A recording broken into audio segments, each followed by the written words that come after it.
All right, awesome. Welcome all to Circular Cities Week in Boston. We're really excited to have you all here. Circular Cities Week is a global event. We're organizing events here in Boston to kind of catalyze circular innovation, think about what we can do with our waste streams here locally. We're part of the Circular Economy Club, which is an organization in 140 countries around the world. We have some of those folks in other countries joining us virtually. We're really fortunate to be here at CIC, so thanks CIC for hosting us for this event. So we have some folks online, and we'll also be opening up the space when we're in our Q&A section to have them ask questions as well. So yeah, thank you so much for being here and being a part of this event. We have some more events coming up for the rest of the week that I'll be announcing at the end of this evening too. So I want to, I got to get the right camera angles here. So I want to introduce Derek Nielsen, who's going to be moderating the panel this evening. Derek has been involved with the Circular Economy Club Boston for a while now, and really thinking about one of the thinkers in Boston who's really been talking about circularity for a while, especially in the food industry. He's an ex-McKinsey consultant, and now he also runs a private consulting company working a lot on food waste issues. And he came to me when I was organizing Circular Cities Week and said, hey, there's so much talk about biotech and tech innovation in Boston, but actually we have a huge food system here, but most of our panels have the same, 5 to 7 people talking on them at every event. So how can we bring in more players and really think about the space? And this event is not just, to listen to this information, but to really think about what else is possible here in Boston and how can we work together as a community of professionals and community members to really think about food waste in a new and innovative way. I'm going to pass it off to Derek to take it away. Thank you. So given our time, I wanted to introduce the 3 panelists that we were able to get for today. I'm going to let them introduce themselves, but Eric highlighted, I really wanted to show the importance of what food, circularity in food can be. And the reason is 40% of the food that we produce here in the US is wasted somewhere along the value chain, whether that's losses on farms, whether that is CPG, like food companies having improper storage, or carefully selecting at the retailer what food actually makes it to the shelves. So, and then even consumer and post-consumer. I don't know about you guys, but some of the food that ends up in my fridge ends up in there way too long and I have to toss it. So what I wanted to do is bring together this panel that actually has perspectives from different parts of that value chain, and that can highlight some of the opportunities that exist to actually mitigate wastage across using circularity systems. So if we could introduce start off with Ben. Thanks. So I'm Ben Kuethe. I work for Divert. Been working in the kind of the food waste recycling and recovery space for the last 10, 12 years, starting a lot with farms, and now with Divert, working a lot with the grocery retail space to not only reduce their food waste, but how do we capture the most value from that? I'm Lor Holmes, and I got involved in this space in 2012 with a startup company in Boston called CERO Cooperative. Helped get that off the ground, recycling food waste at restaurant, institutional, you name it, any place that people eat food. We were early in on the food waste source separation and composting work here in the city of Boston, a worker-owned company called CERO Cooperative. I just left there last year, and now I'm working on some other projects I can talk about, one at the Cape and some other stuff too. Hi, I'm Kyle Fiasconaro. I'm the owner of Brewers Foods. I take the leftover spent grain, which is just the leftover malted barley from making beer. All beer is made with barley or wheat. I take that from the brewery, and instead of sending it to a landfill or to a farm for animal feed, I turn it into food for us. I make very accessible, simple food, crackers, chips, cookies, and pretzels. Try not to complicate anything too much. And I just want to get that food that was definitely going to be garbage to definitely going to be food. That's my mission. Fight food waste. Maybe we can start with you, Kyle, actually. How does what you're doing support circularity? Yeah, what I do can be extremely complicated at times, but at the end of the day, I'm taking something that a farmer grew specifically for making beer. In this case, it's 2-row barley or some specific style of wheat made for a very specific style of beer. So it's already a special ingredient. So the farmers taking a lot of time, a lot of energy to grow that. And then someone doesn't just brew with it, it goes to a malt house. So another artisan roasts it and sprouts that grain. So then it goes to a brewery. And then the brewery uses it. And then it goes to a landfill. And then it's garbage. What I want to do is, like you said, is make it circular. So I want a farmer to grow it. I want a malt house to malt it. I want the brewery to use it. I want it to come to me. And then I want it to go back to you. And then it like never ends. And it's truly circular. I don't want to do it with everything. Just want to do it with spent grain from breweries.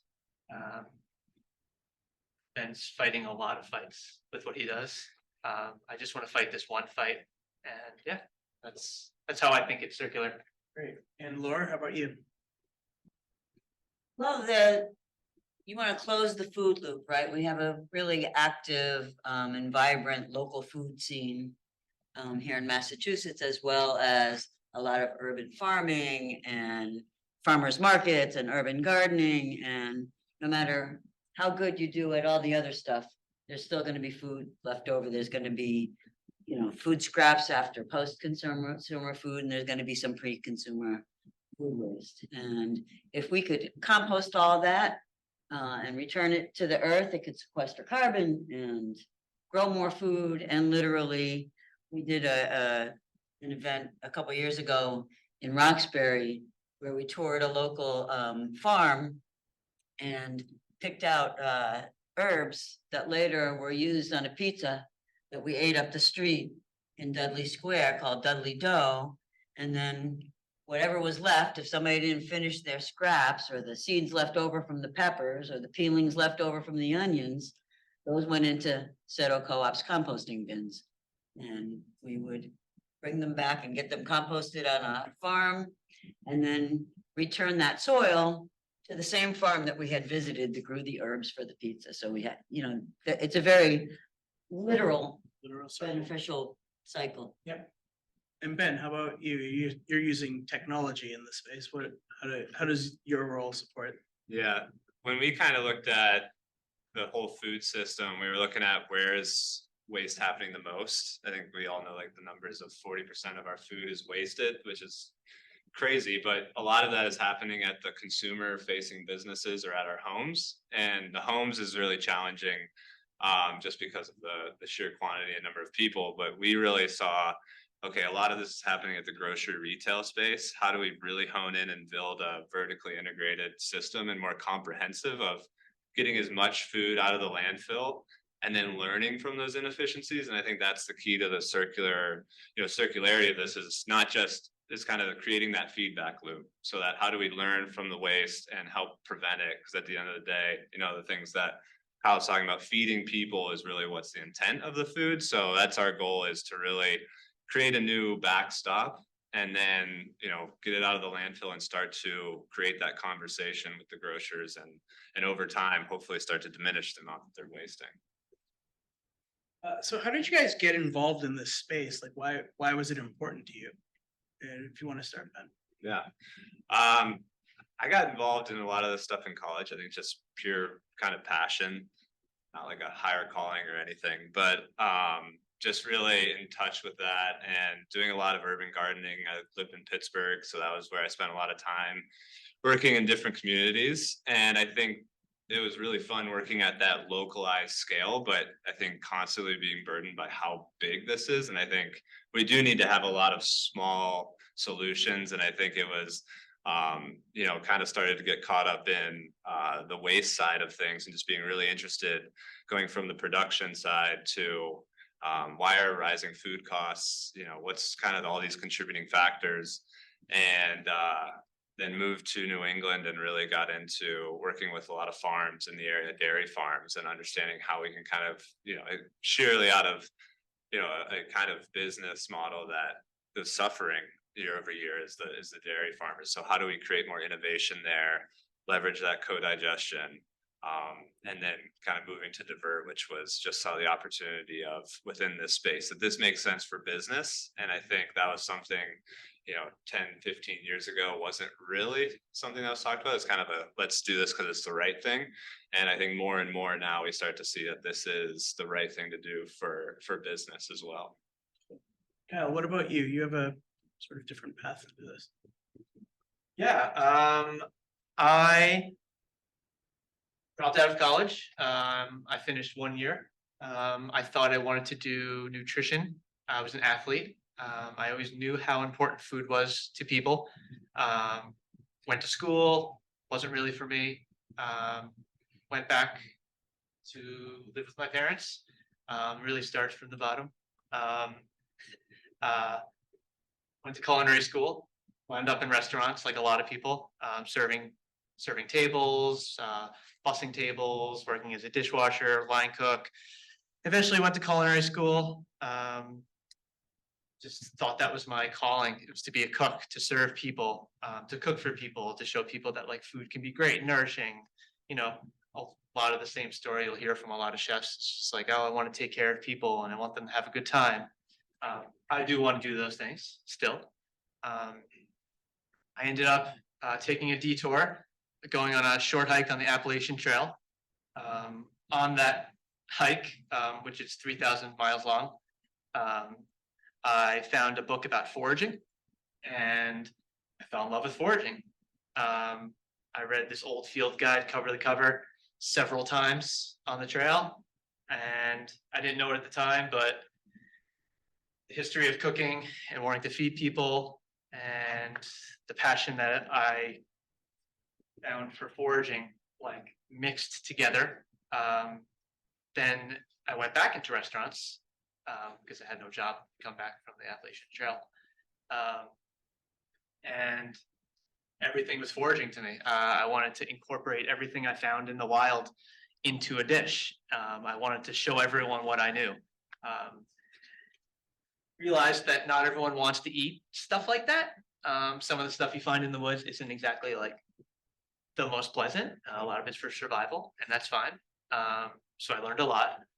But then I realized like people just want to eat things that are familiar. They want to eat things that are normal, interesting, but also still like pretty normal. So I learned a lot doing that. Started working in restaurants. Must have worked in over a dozen restaurants from Long Island, New York, Montauk, the North Fork, the South Fork. Wound up in Brooklyn. I was riding my bicycle to work one day and I passed a brewery. This craft brewery had a dumpster of grain that they brew with, like I said before. Tons, must have been 50 tons of grain in this huge dumpster. Smelled delicious because they had just brewed with it.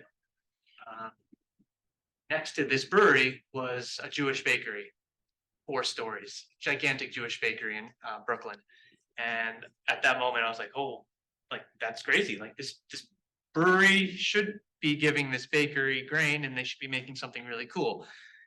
That's not how it works. I didn't know that's not how it works.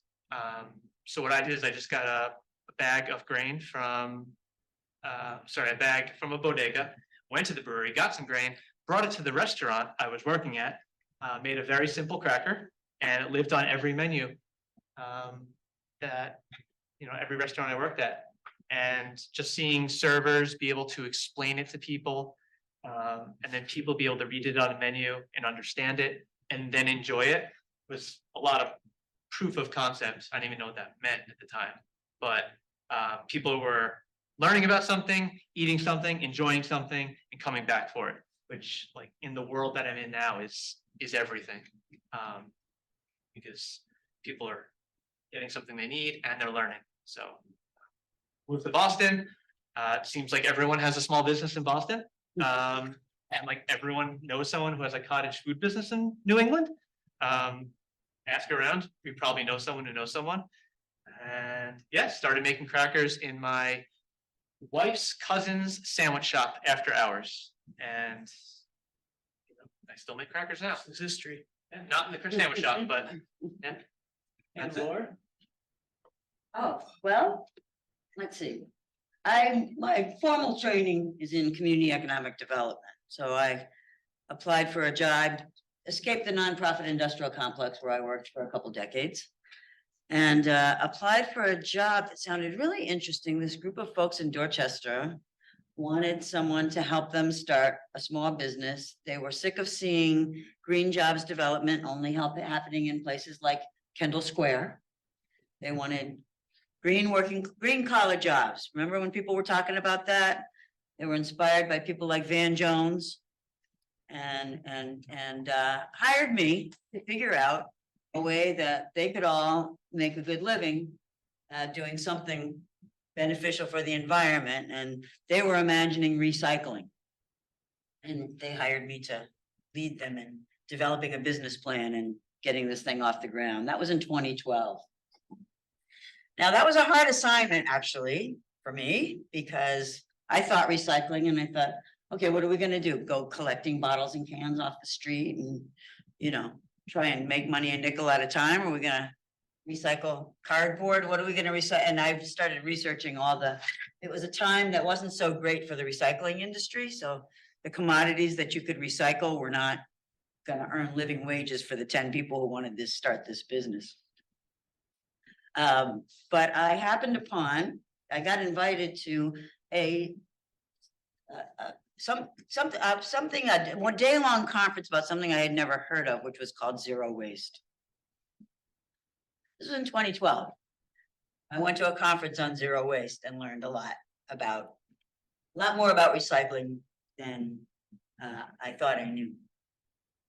And then simultaneously, or in a parallel, I was starting to read about a planned rollout of a new regulation by the Department of Environmental Protection in Massachusetts that was going to require generators of food waste to divert and compost the food waste that they produced if they produced a ton or more. Now that's down to a half a ton and they're required. For me, that was a business market. And the folks in this would-be business were truck drivers, they were food service workers, and they were community educators and activists.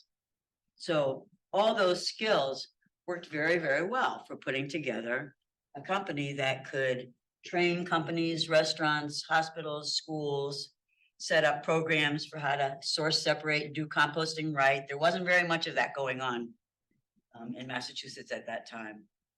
So we were very early on in the space, and now 13 years later, that co-op is probably a couple $1 million business now. It was bootstrapped fundraising. A lot of stories about that. It was a lot of hard work.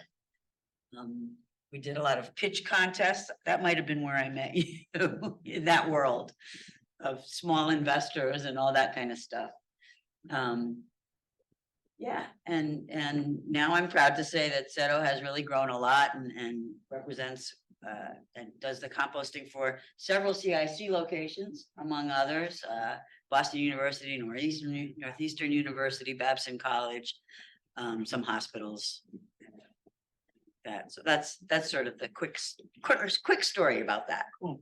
I want to talk a little bit about consumer awareness, because it seems like with each of these solutions, there's some sort of need for consumers somewhere or some stakeholder across that value chain to be able to have an increased awareness of what waste they're producing and how they can leverage that better.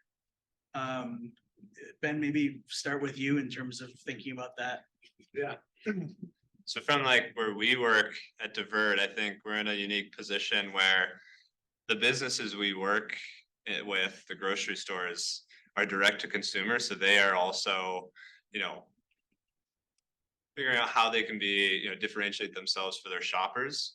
There's a lot of different grocery stores within the same region. So, you know, how do we educate and make our grocery partners aware of their food waste, but also allow them to tell that story to their shoppers? I think that we've started to see that originally, you know, 10 years ago, it was kind of hush hush, keep it behind the scenes. Like, we don't waste anything, that doesn't really happen, but you know, we're just managing it behind the scenes.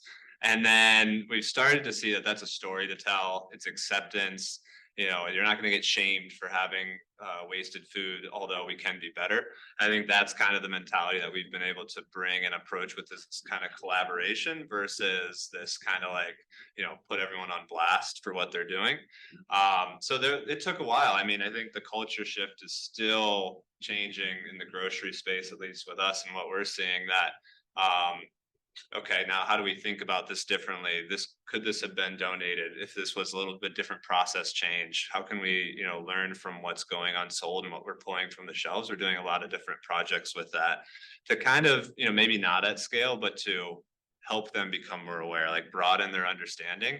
And we're starting to see over the last year, even them being willing to share that for their community, because I think it's a, you know, not only a hot topic now, but just shows that they care about this type of stuff, whether it be for their shareholders or whoever. But I think it does have a big impact on the community as well.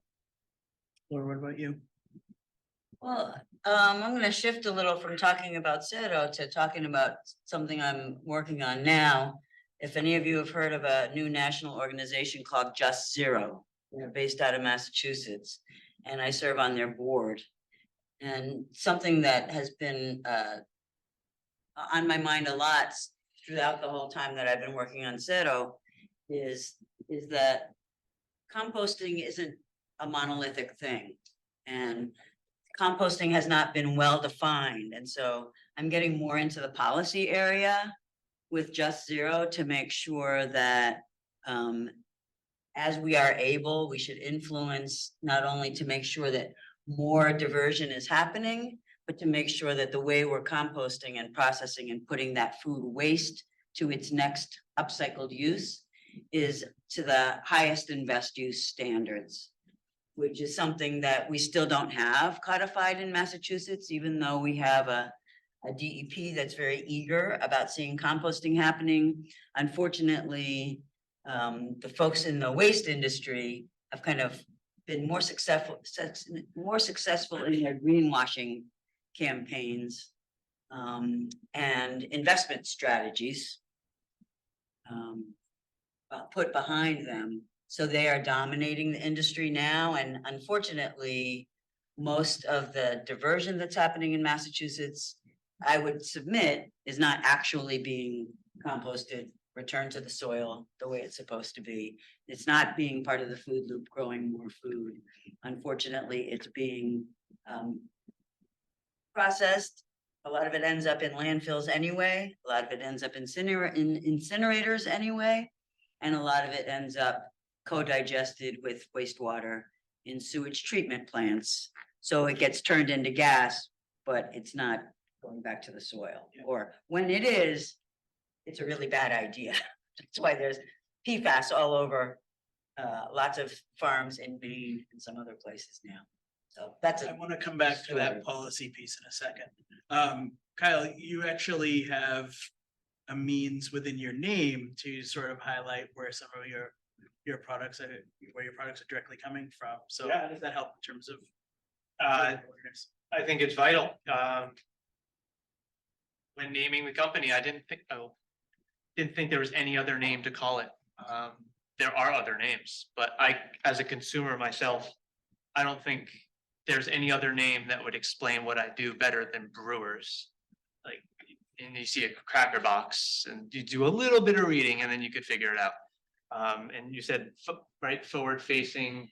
Yeah. So I think consumers drive, I don't know, I'm not gonna say percentages, but like most of the action in the food industry, consumers drive it. Like most of it, like a lot of it. Like if you want something, someone's gonna make it. If you want to buy it, they're gonna sell it to you. So you go in the supermarkets, one of my biggest struggles is convincing a supermarket, a store, a specialty store, a bodega, brewery, that if you put my crackers on the shelf, they're gonna sell. It's 99% of what they're worried about is if they're gonna be able to sell what they've just bought, no matter how nice they are. They really just care about selling stuff. There are nice people within those organizations, but at the end of the day, those nice people even need to make money. So everyone answers to someone. So the hardest part about getting my product in front of people, well, that's the first problem, is getting it there. The second problem is explaining what the heck I'm doing. And that's hard. I don't know, there's probably metrics of how long someone looks at a food package. It's probably like negative time. People probably don't even look at it. Like I've literally seen things fall into people's baskets. Like I do a lot of demos in stores and I've literally seen that. So I have no time. So brewers, yeah, no brainer. Convincing stores to do stuff is the hardest thing I've ever done in my life, is convincing a buyer from Market Basket, one of the most successful supermarket chains in the country based on its size, that I'm gonna be able to teach people what leftover grains are, upcycle grains are, or recycled grains are. I still haven't done it. But even if I did get on the shelf, the other problem, issue, hurdle, whatever, is getting people to buy it. And I think a lot about this, but I think it's time.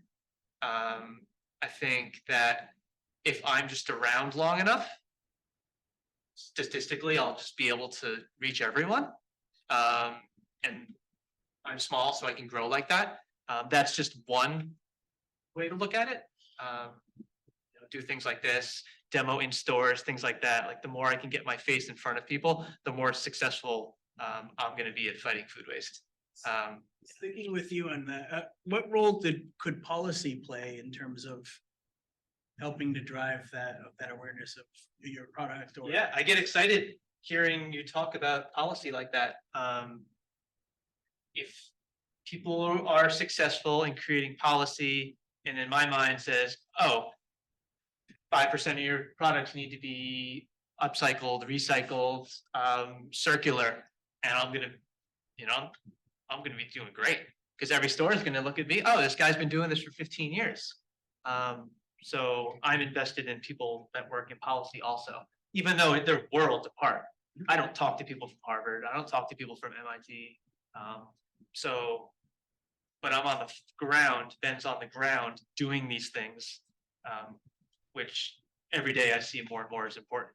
The policy side and the grunt work. I mean, I'm not even a grunt worker. Like, I mean, I see a garbage person pick up my garbage every day. I mean, I see people pick up, I know what the grunt work is. I'm not saying I am, but I know it's success for the whole industry comes way up here and way down there. If they don't work together, it's not going to happen.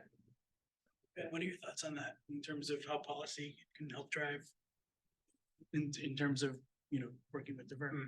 It's important. I think we've been really seeing it, when we look at it at a state or local level. I think Lor was talking about it. There's different community levels. I think we can see policy in Massachusetts, one of the first ones to implement the ban, but it has varying degrees in terms of execution and enforcement. I think where we started the business was on the coast, where the policies, the mandates, the food waste ban started. And that kind of gave us that extra little push that we needed to get in the door and help the retailers understand that this is something they need to do. It's not just a want. And from there, it was show the business case, show the environmental impact. How do we do this without having every single state put a food waste ban in place? Because that'll take some time. We've seen them, California, Maryland, they've started to trickle as well. Washington, with some aggressive ones in terms of food recovery. But it's going to take time for them to enforce, and they're all going to do it at different levels. So I think the policy is really important to kind of shift the paradigm in terms of how we're thinking about it. But we're using that as more of a an engine to help us then take it. And we've moved now into states in the Midwest and the Southeast that 2-3 years ago I would have had like dreams of doing that. And now it's kind of like using the idea of, hey, this is coming your way. Let's get ahead of it. Let's start doing it. And you can be the leader. And I think it's different when we're working with, national grocery chains that have,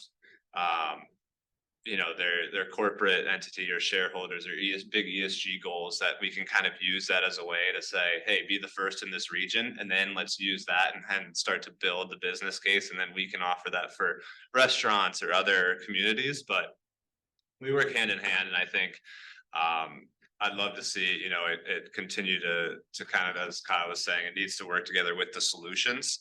And one of my biggest things with policy that I work with a lot of people is to have that conversations with the solutions, with the communities, with the people that are doing it, because there's oftentimes, sometimes a disparity in terms of what's realistic or what works, and you're not going to get it right away.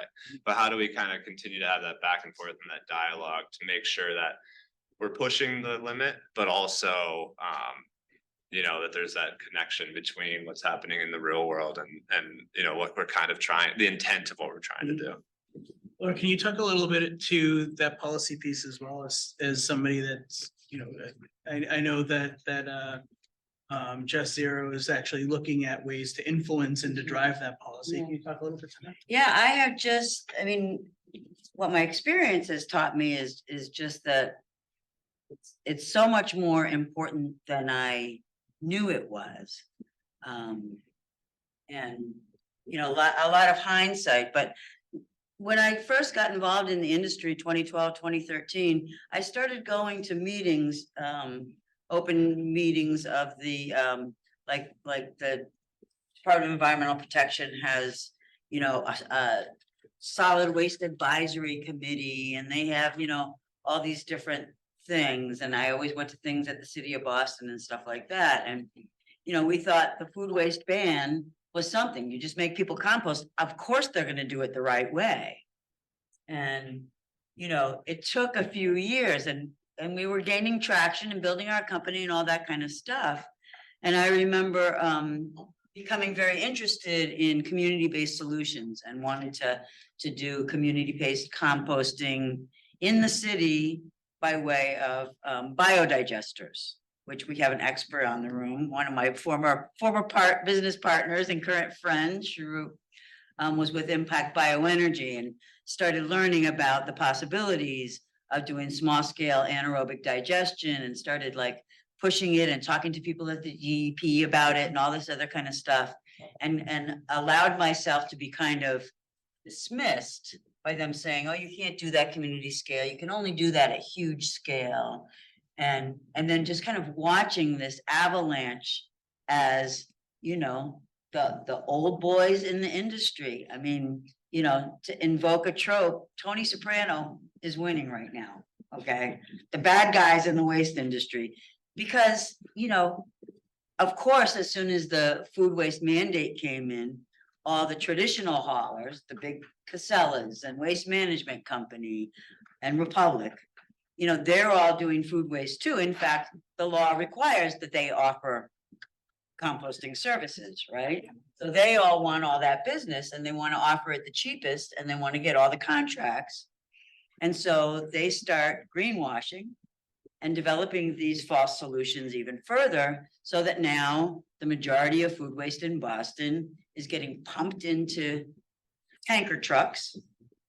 Even the city of Cambridge, which very proudly has had the first, citywide curbside compost collection. So they've got people in their homes believing they're composting their food scraps. Well, what's really happening, and I was on a panel with Kirsty Pesci from Just Zero several years ago now, informing the city council of Cambridge exactly what their plan was doing. And they didn't even, the counselors were not aware. They're selling it as, so this is why I'm saying, you're gonna do a food waste policy, make sure you put highest and best use in there, make sure you have a hierarchy of the best ways to use this material, and have some things that are off limits, like turning it into sewer sludge. Don't turn food into sewer sludge. So what they're doing, and this is an environmental justice issue as well, for impacted communities, which there are. Any place there's waste, you've probably got an environmental justice community where people probably don't have as many resources to fight the industries as they ought to have. They're picking up the waste in trucks that people are separating, putting it into trucks that might have been used for trash the day before. That's okay, it's separated. The people at home have separated it. Then what they're doing is they're taking it up to Charlestown, which is an environmental justice community. They're putting it into these giant tanks, what's called a slurry operation. They put it into giant tanks. They add water, unnecessary resource use. They're using a lot of energy and power to stir and mix and grind this food waste into a sludge so that they can pump it into tanker trucks. Now, they don't care that it's full of contamination, plastic, PFAS, pharmaceuticals, you name it, all those things are in there. And because they're getting paid. They don't care which bin you put the waste in, actually, because they're gonna get paid for it anyway. And what gets stuck in the filter goes to their landfill. Well, they're getting paid for that because they own the landfills too. Or their incinerator. Right up in Saugus, right by me, I live in Revere. That's an environmental justice community. So then this liquid that they've made into a smoothie gets pumped into tanker trucks, taken up the highway, burning lots and lots of diesel fuel, up to Merrimack Valley, where it is put into an anaerobic digester. But that's the wastewater treatment plant. So everything that's gone down the toilet is now joined with the food waste. And it's put into digesters, and they're creating green energy, with the gas that they're collecting. And then they're dumping lots and lots of the effluent that's left over, and it goes into the sea, raising temperatures in the sea. And the solid residuals are being pelletized in a factory and being sold as agricultural fertilizer. I wouldn't want that on my garden. Would you want it on yours? And so the people of Cambridge, the good people of Cambridge who are composting, this is what's happening to their food waste. And this has become sort of standard. It's the cheapest way, by the way things are priced, another whole policy area that we could get into. But there are policy opportunities all over this beneficial food cycle. So I'm interested in learning more about it, and I hope you all are too. You mentioned something interesting there in terms of like environmental justice. A lot of these communities that are impacted, there's also a social justice component to all of this. And I know this is a topic area that you're impassioned by, Kyle. Would you like to talk a little bit about like what that means to you in this context? Yeah, if I feel, I'm sure most people feel, if we don't teach people about food waste, no one's gonna do it. I'm a child of the 90s, 80s, 90s, and recycling was really pushed down my throat. It worked, right? What do I do now? I'm part of another movement. Whether we were actually recycling or not is irrelevant at this point. But now I'm doing something I think is even better than recycling. So what I think is, if I could teach a generation about upcycling, I'll create an army of people that want to just do better than what I did. Hopefully they don't look at me like they do the people that pick it up and make it disappear now. But yeah, that's what I think. I think that's what I bring to the generation now, is just exposing people. Will Brewers work? Probably. It'll support my family and me for my lifetime. I hope it lives on. I think it will. Something will live on. But whether it works or not under me, I don't I don't really care as much. If I can create like millions of little me's running around trying to solve the problem, or a million of you and a million of Ben and a million of you that are here, like that's obviously that's like the best case scenario. We're not gonna fix it tonight. So I don't know if that answers your question at all, but I think it touched on it. What I want to do is actually pivot from there though, is you talked about people getting involved. So how do more people get involved? yeah, exposure. You need to teach more people about it. I have expensive crackers like $6.99, but I also have chips that are like $2.99, $3.99. And hopefully one day I have cereal that's $1.99, and hopefully it ends up in a school. And hopefully those kids tell their parents to buy it, and then those kids want to go to a food bank, and they want to go to a shelter, and they want to make food, and they want to become cooks. So I don't get involved with a lot of the other things, but that's what I can do to help people get involved. It's just exposure through food, and everyone eats. So that's why we're here once too. Yeah. All right, we need to get people that need food. Yeah. If brewers can end up in food banks, and shelters and things like that, yes, that's like a dream that I have all the time, is giving people free food. But nothing is free. Although we're throwing away food. So there's the problem. What about you, Ben, in terms of opportunities for people to get involved somewhere? I think it's definitely the awareness and education. I mean, that's something that's been going on for the last decade, is like, this is a problem. What's the scope of it? How does this relate to everyone at home? I think the key is that this is something that touches everybody in terms of that we eat, that we're doing. How do you bring it down to like, what can you do on a day-to-day basis? And if we can kind of start to translate that a little bit more, and how the impact would be if we all kind of adjust how we're making decisions, it will trickle upstream in terms of how food is produced and distributed. I mean, I think one of the biggest things that's like comes to mind right away for grocery stores, especially in the United States, is this culture of abundance. And it's just, you go to other countries and you look at, and not saying that everyone has it figured out, but you go into a grocery store and it's just structured very differently. We love to have everything look perfect freshness, a lot of it. And we see that on a daily basis, where we're trying to understand, how do you decide what should be pulled from the shelf or not? And if we as consumers can help dictate that and choose, maybe that there's blemishes or things like that, that will shift kind of the merchandising and everything. So there's a lot of things that, us as consumers can really trickle throughout the supply chain. And, in terms of how businesses are making decisions as well. So I think educating on that is key. And are we touching on the right things? Then we can always do more in terms of what's relatable. Or anything to add on that? I think there's at least two ways that each of us can be involved with stuff. On the personal level, and this always comes up in environmentalism, what are you gonna do? You're gonna drive in an electric car? Are you gonna do that? I mean, personally, the thing I'm trying to do now is quit plastic to the largest extent that I possibly can. And you guys probably all are too. And if you have tried it, you know how hard it is. In fact, near impossible. But I don't have to buy plastic water bottles. I don't have to buy plastic bottles of seltzer. I can make some of those decisions. So we can all do that.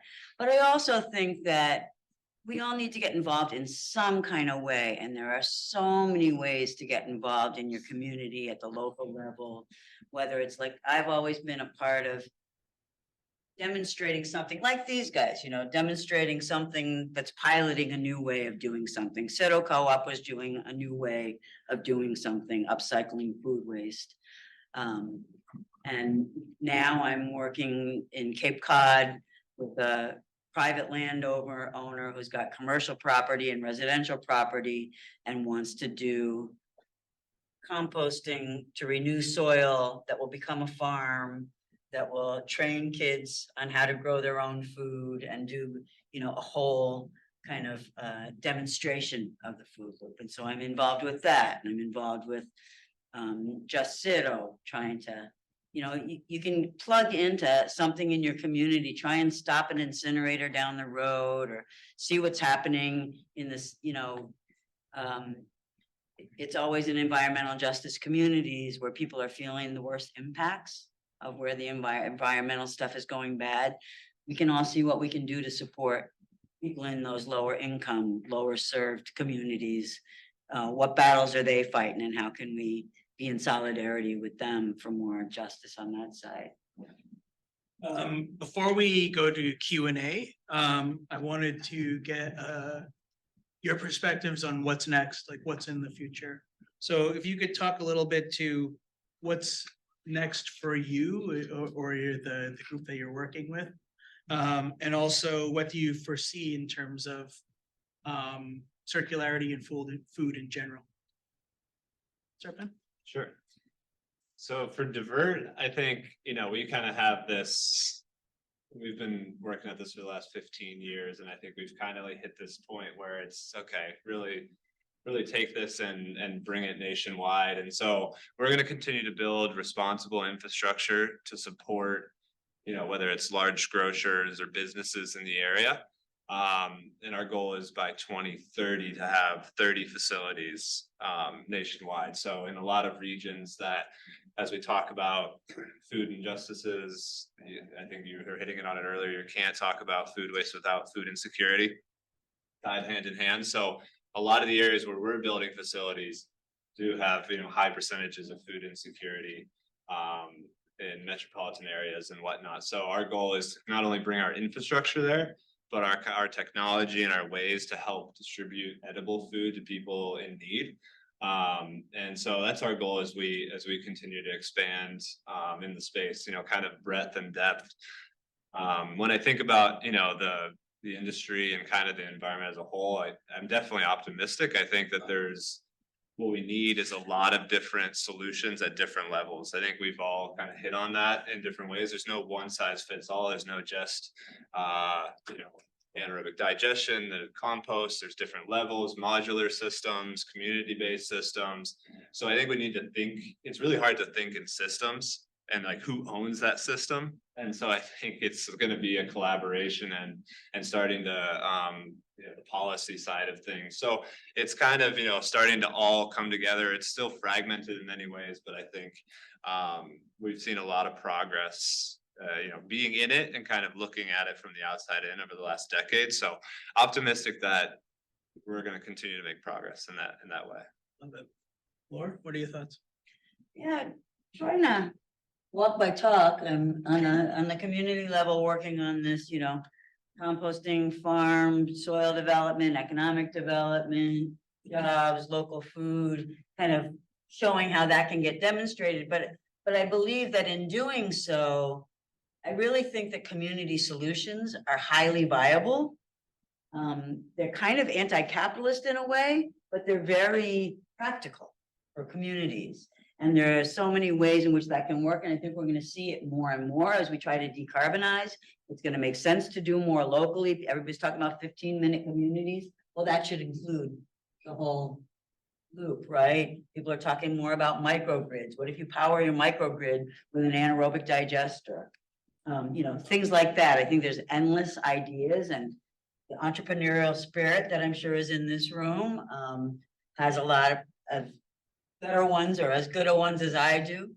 And working with Just Zero, I think that they're doing great stuff because not only are they developing policy, but what they're trying to do is serve communities with those policies, right? So there's not one solution that's right for every community.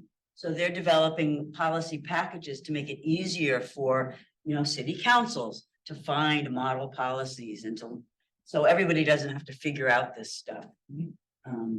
And we can all learn from each other. So we have, local action, but we have global communication, right? So we can weave together the best of both of them. Yeah, I think that's a great segue to Kyle in terms of, we were talking a little bit about the growth of this sort of upcycled movement, even though it's not a brand new thing. So where do you see yourself and Brewers Foods going, and what's your outlook on the future in terms of growth in the space? Yeah. Yeah, upcycling's been around forever. Molasses, pork rinds, pig's feet, and you could go, like, the list is extremely long. And the industry has many streams of waste that they were not losing any money on.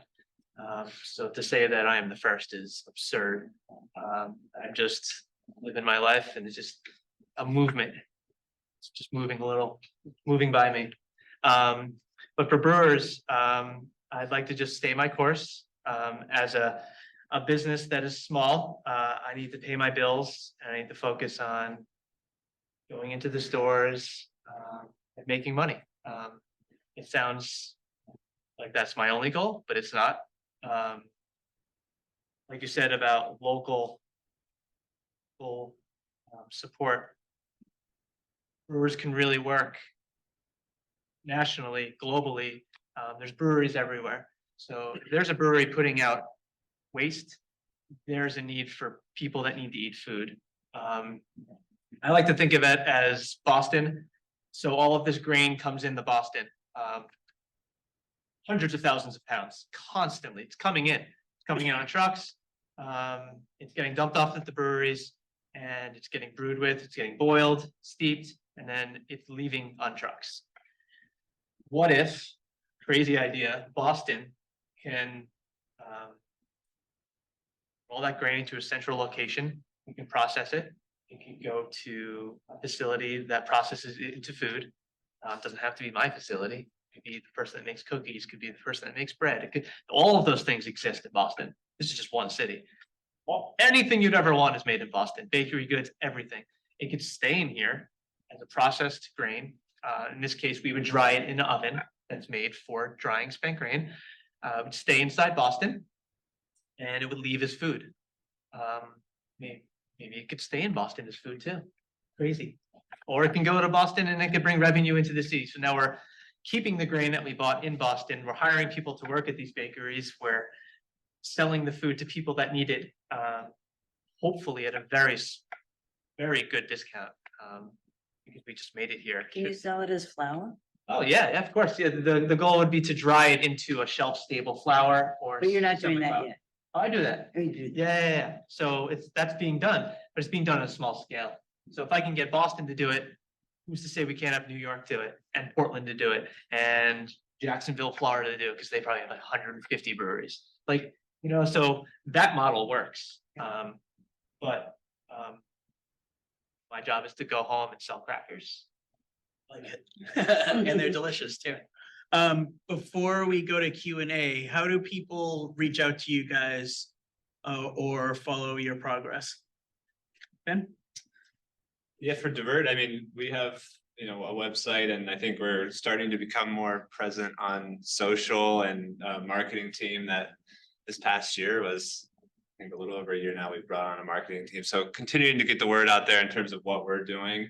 I think there's a lot of platforms for that in terms of, kind of where we're moving next, how we're doing in terms of the progress of our facilities and infrastructure and what we're doing in the grocery space. Lor? I'm not marketing myself actively. If you want to talk to me, I'll give you my number. You can also check out Just CERO too. Yes, please check out justzero.org. Just #0.org. Just-0.org. And No spaces. they'll be represented Yeah. as well. If you're interested.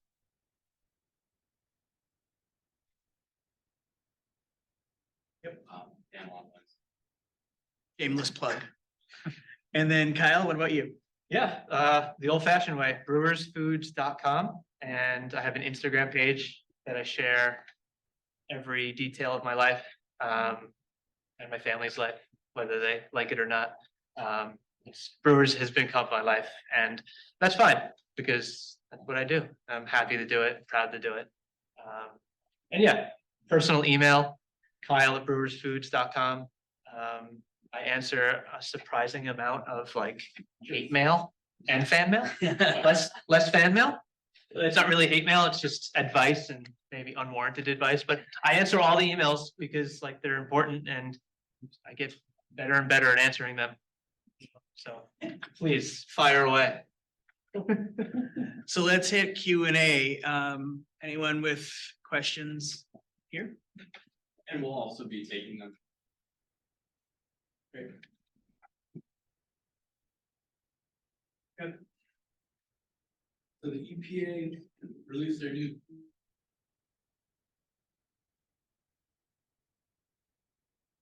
Curious what.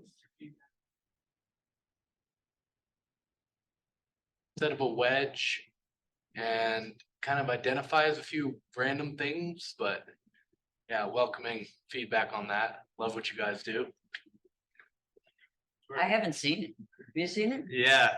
Yeah, we've gotten some questions about it recently as well from customers. How do you view it? How are we looking at it? How do we talk about it from like our sustainability goals? Like, are we doing the best thing that we can? I think it's progress. I mean, I like the idea that it's a scale and it's not necessarily, Pyramid. yeah, pyramid. I think that what oftentimes, and I was just having this conversation with someone as well, is it's directional. So like obviously prevention, feeding people, no doubt first, and then landfills last. But in between, kind of what do we do? What's best for us? You got to look at what's the type of wasted food, what's the industry, what's the transportation involved. So like, what's the life cycle assessment of it? And I don't think it's one answer in terms of like, I think about if you are a brewer and you have spent grain, you have a consistent, clean, single stream versus if you're a restaurant and you've got post-consumer, pre-consumer, there might be different avenues for that stuff. So I think it's nice in terms of that it's directional. It doesn't answer everything in terms of like, what's the best solution for me? I think you got to do a little bit of homework and understand, if there's a business or an industry, and what's in your area, what's the infrastructure and solutions that's around for me to use. Yeah, that's I think the big missing thing. Yeah. Proximity to the solution. Yeah. Thanks. Just to kind of add on that, I know, so Divert does anaerobic digestion, so you're doing different solutions for the digestate in each area where you have a facility? Yeah, so I mean, we will do beneficial use for the digestate, and we only do food waste. So there's in terms of no co-digestion or anything like that. So they're 100% food waste digesters.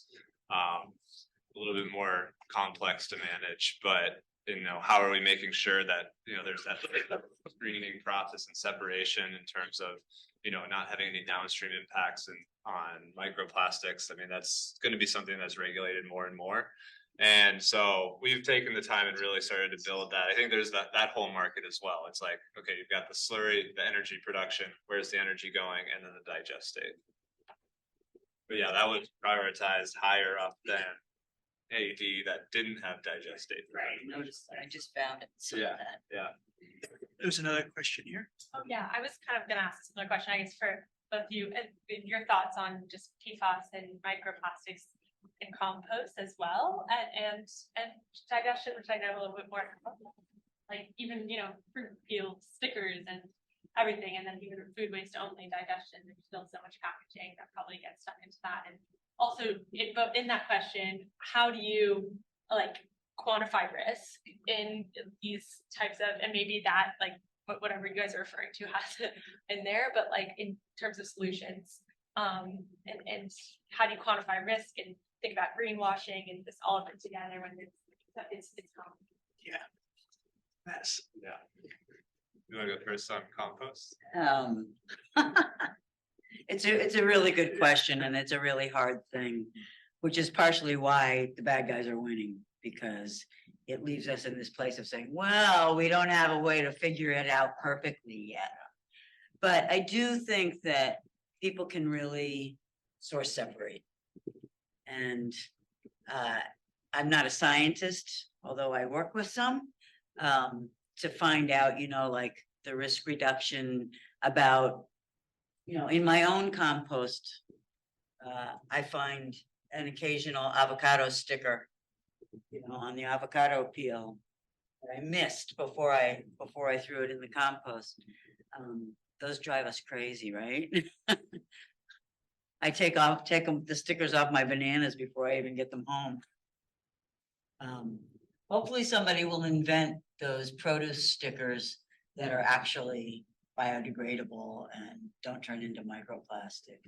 So, I think to some extent, we've got to figure out a percentage that's reasonable, but I also do think that we can educate ourselves and do the source separation right, and you can really avoid a lot of the microplastic and PFAS. And unfortunately, right now, this industry is still in very, very early stages. It's really a decade, 15 years old.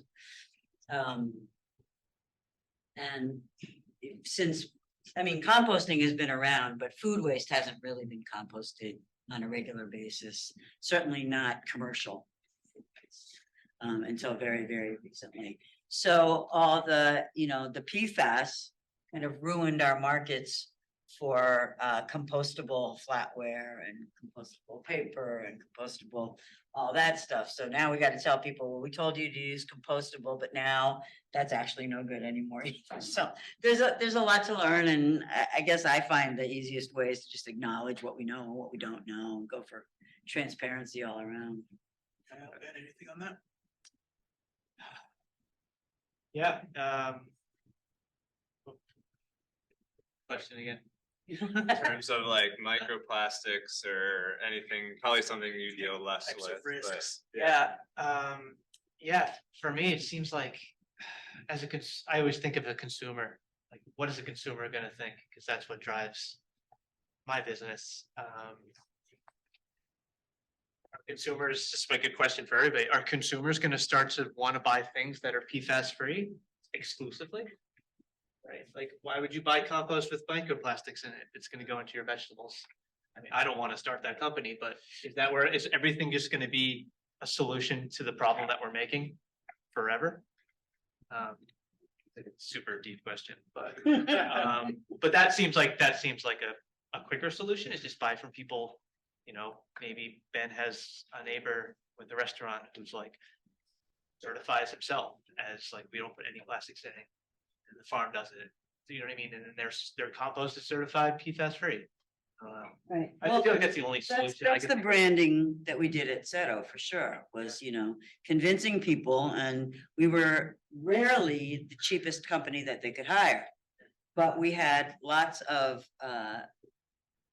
we said, well, if you're really serious about your ESG goals, this is how we fit into that. If you're really serious about your DEI goals, here's how we fit into that. If you're serious about working with local businesses, then, so these were the strengths of that business. Do you have any thoughts on that? I think there's probably a lot of people in the room like have a certain expectation or a standard. And I think when we think about the big companies, and you mentioned greenwashing, we deal with a lot of, large corporations that it's kind of, where are they at? How can we meet them where they're at? And, you're saying like, there's not a perfect solution yet, but have the forward thinking mentality to, for us, for example, we will overcompensate on making sure we're screening this stuff out to make sure that we have a clean, back end in terms of the anaerobic digestion. But we're able to learn from the food waste because we have that packaged material where we can gather data from it, where we're actually able to prevent more. So it's kind of, how do we do that and have that in terms of the donation side of things? So that has a bigger impact when we think about it. And yeah, we could always do a little bit better about getting more organics out of it. But at the end of the day, I think we know this is where we're at today. How do we keep, as costs become, people are willing to pay more. There's that cost benefit analysis as well, where we know we're not going to get someone to pay 3x what a waste management does. But how do we get in the door and then start to teach them and change that culture over time and go from there? So we're kind of using it as a meet them where they are, but taking it to a step further. Any other questions? So I was really fascinated with the way that you guys are upcycling these grains. And I went to a seminar at Johnson Wales University in Rhode Island. We were talking about it in the barn, right? Getting 3 uses out of it. Doing the zest, squeezing, and then doing the fruit leaven, right? Little different ways. I'm in the food service industry. I have a food service consulting company. And I'm also the chairman of the Massachusetts Latino Restaurant Association. And I think about it and I'm like, what you said and what you do would be great for some of the restaurants to be able to hear. I actually wish to invite you to some way we can set it up, because, you know, managing restaurants for so many years, I mean, we don't want to pay more in trash, right? We try to find ways to recycle things. A lot of cuisine is built that way, right? You get the meat, make the stock from the bones, and then from the bones, you know, it's kind of one of those things. So in your experience, what are some things that you have seen restaurants be very successful at? I've seen the composting part, you know, but is there anything else that maybe we could suggest to our clients on a very small scale? I think that's the key thing, right? It's independent owners. So we tried to work it with Black Earth, right? We tried to make a collaboration with them to come out to Lynn, where we have the biggest concentration of our clients. And the response was, it's too small. We need like a bigger group of people that are composting. What are some of the solutions that you can think of, or they have been successful for very micro businesses in the food business? So I work at a sandwich shop part-time. My wife's cousins, I still work there. Extremely mindful, they're chefs, extremely mindful of what they do. Probably the biggest thing they're mindful of is portion size. You know, no one goes hungry, but no one throws anything out. That's like ground zero for food waste, is not eating what you buy. So that's a sandwich shop. It's much different than a restaurant. A lot of food waste happens in a restaurant. Actually, not as much as you think, but some happens before it gets to the customer. But as being a chef and working in restaurants as a server, busboy, dishwasher, most of it happens at the customer level. That's actually not your question, but what could a restaurant do? Yeah, just say portion size. If you give the people, I know no one wants to hear it, but if you give the people less food, they're going to waste it less. That's coming from like a chef. That's what's going to happen. I'm sure you have a cooking career also. Yeah, so you know, chefs aren't wasteful people. They use most of their things, like almost all of it. I think chefs really get a bad reputation for wasting food, and especially restaurants, because I'm sure Ben knows restaurants don't waste most of the food. It's usually at the consumer level, and that being supermarkets and the consumer. If I can add on that too, there are ways that you can measure what and how much you're wasting of different things. And being mindful of that actually helps you in terms of like upstream practices, like ordering, like making sure you're ordering the right amount, and actually you know, not over ordering and having that inventory sit in the walk-in or on the shelf, or looking at different ways to use those things that would typically be wasted. You know, making a pesto out of carrot tops, for example, or something like that. So there are ways that you think about the waste where it can occur within your typical operations, and then seeing where there are opportunities to actually either divert that waste or erase it from that system. There was a question. Yeah, so we probably have time for one question from here virtually, and then one more question from in the room, and then we'll close things out. So the question is, what cities in the world are having success with composting? Are there any examples of cities that are particularly successful in the composting space, if anyone knows? I mean, I know a few that are definitely, I think it's at what scale and what is successful. I guess there's kind of two things to define, but you know, I know a bunch that are starting to, I think Black Earth is one of them. I think there's some other, you know, community city-based ones, Compost Crew in DC area. There's a handful of them, and I think it's, you know, how do we kind of balance those out with other solutions? And, you know, is it clean material that goes there, source separated material? But yeah, I'm sure there are, you know, throughout the world, a number of composts been around for a long time. And I think there's a lot of municipal composts that exist and do it well. I think it's, are you looking at it from a systems perspective? And who's the best generators that can benefit from that compost? And then do you have complementary infrastructure out there?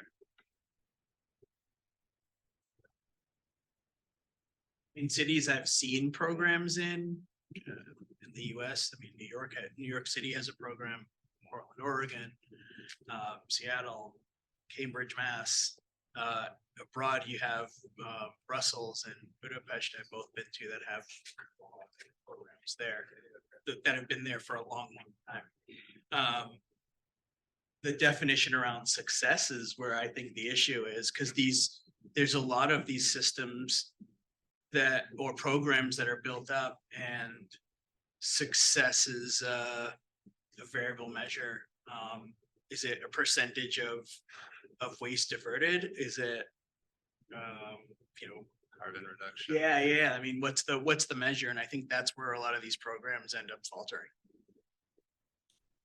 Or do you have anything to add on that? I would just say, I think there's tons of examples where it's being done well and being done right, but they're gonna likely be small. They're gonna likely be not in this country. There are larger cities in Europe that, Italy has one of the greatest zero waste records in the world, believe it or not, because they have a high priority on it. And they have really a lot of great leadership. India has amazing stuff going on in the South, in Kerala, around composting and farming. And so I think we don't lack examples of where it's being done right. It's about scale and it's about exposure. Any other questions from the audience? Andrew? So right now in Boston, if there's there are tons of restaurants, is there any incentive for them to do a composting program rather than just throw it into regular trash? Yeah, that's what the DEP waste ban was trying to accomplish, when in 2014, it started to mandate that any generator of a ton or more, which is about 8 garbage cans full of food waste a week, needs to divert that to composting. They just didn't define what composting was, which is where we get into the greenwash part. But the mandate itself was a good way of getting it done. And then as that got instituted, they're strengthening it. By now it's a half a ton. So half as much, and you're required to divert it.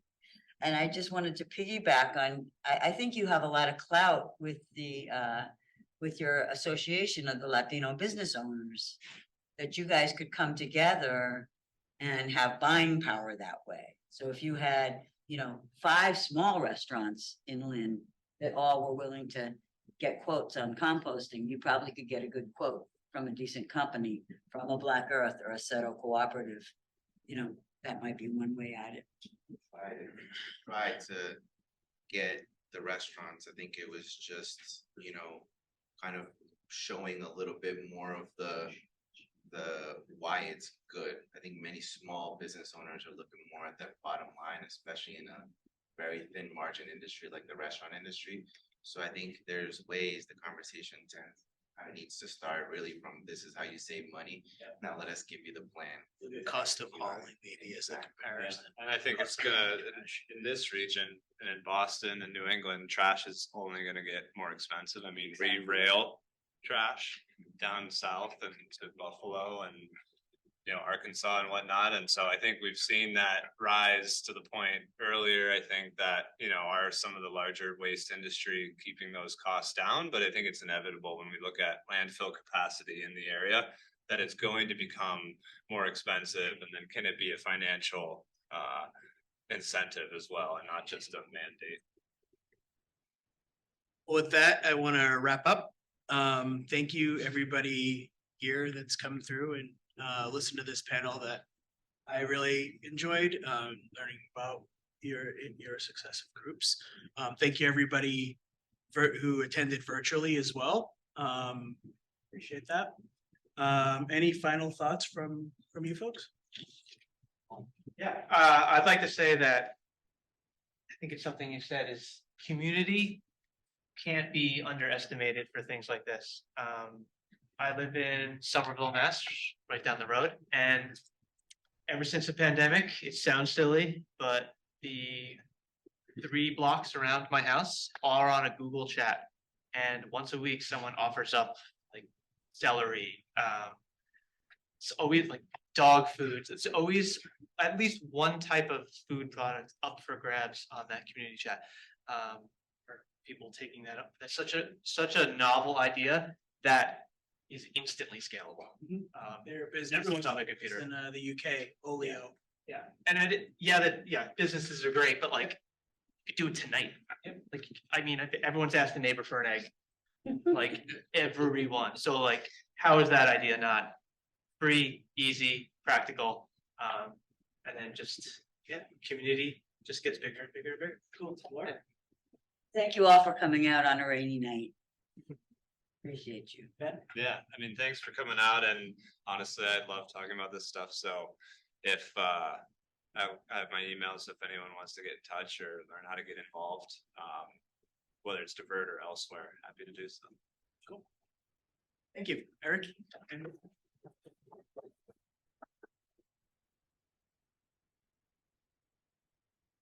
Thank you, Derek, and all the panelists tonight for this amazing conversation. We're really lucky to have these kinds of conversations in Boston. When I was first learning about circular economy stuff, I went on Eventbrite and there were no events for months and months about these kinds of topics.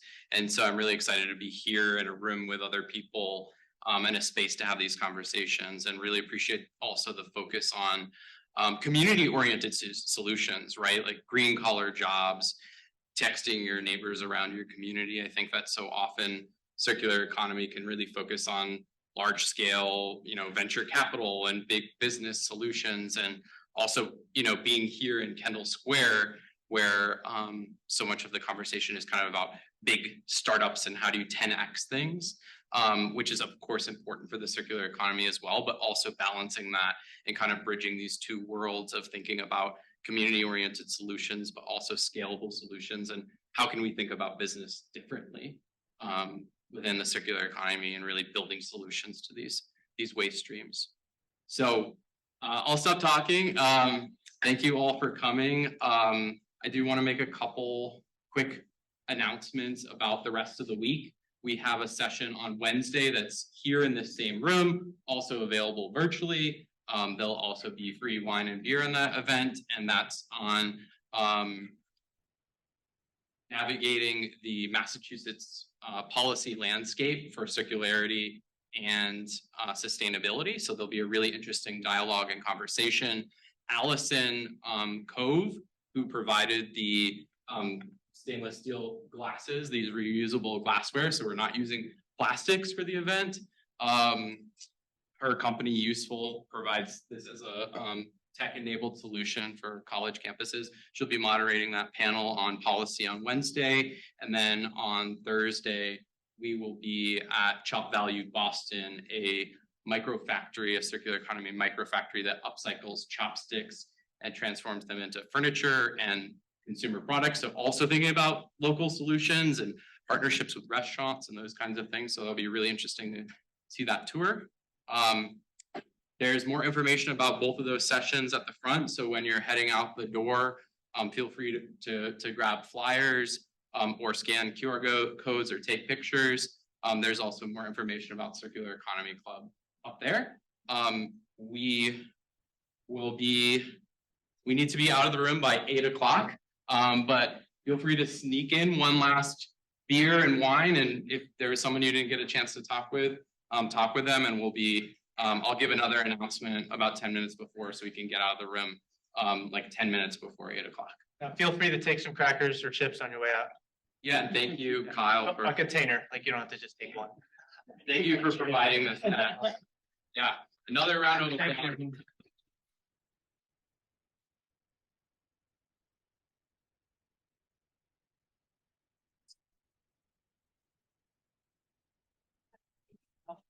Oh, no problem.